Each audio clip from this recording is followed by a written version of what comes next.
In other stories, Zimbabweans will finally elect a new government on the 30th of July 2018. Today, President Emmerson Mnangagwa announced the election date after political parties and NGOs were given the opportunity to check the voters' roll.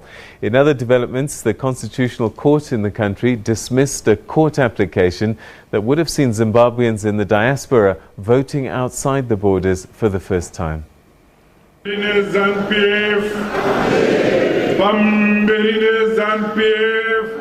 A political party gathering, but the ZANU-PF leader used the opportunity to share the news many have been waiting for.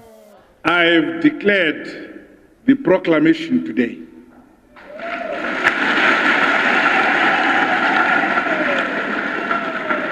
This is the proclamation 2 of 2018 in terms of our constitution, proclaiming for a general harmonized election in Zimbabwe on the 30th of July 2018.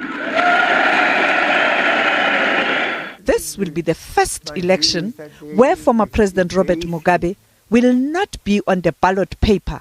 You will have to wait for elections that are coming. Are you confident the elections will be free and fair?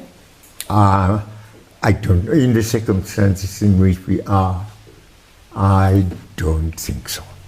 I definitely don't think so. We are looking around and about all Zimbabweans who feel this is the time that they should come and work for the country.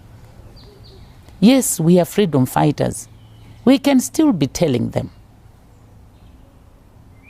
Yours is to continue to give your ear to what the masses, the people, are saying. Don't deviate to the expectations of the people. That's where Mugabe made a mistake. A lot of things have gone wrong. He tried, he's done his bit. In fact, what we ought to be doing is, I'm taking over a country which is at a given point in time, where there are both good and bad things that have happened. I ought to distill the good that has happened and build on it, and clearly change completely the bad that has happened. My effort, in my opinion, is going to be to build a Zimbabwe that I believe in, as opposed to remaking a Zimbabwe of the past that I cannot do anyway. So I'm absolutely clear on this. I'll respect President Mugabe. He's an old man. I think he deserves to be left alone. He made his mistakes, but the test for me should not be about what I do about President Mugabe. On many occasions, Mnangagwa has promised free and fair elections. Opposition parties and those who supported Mugabe have always called for a conducive environment for campaigning and voting. Let us have a fact-finding mission.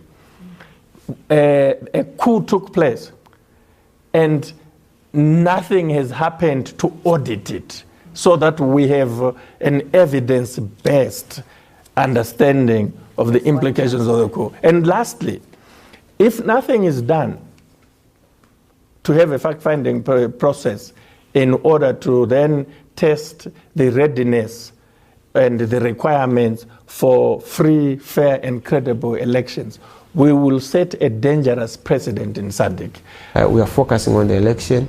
We are united to win this election. We are even building a grand coalition to make sure that beyond just the party, we are able to attract other like-minded forces to build a convergence around the idea of transformation, the idea of prosperity, the idea of an opportunity for the people of Zimbabwe. That's what we are working on.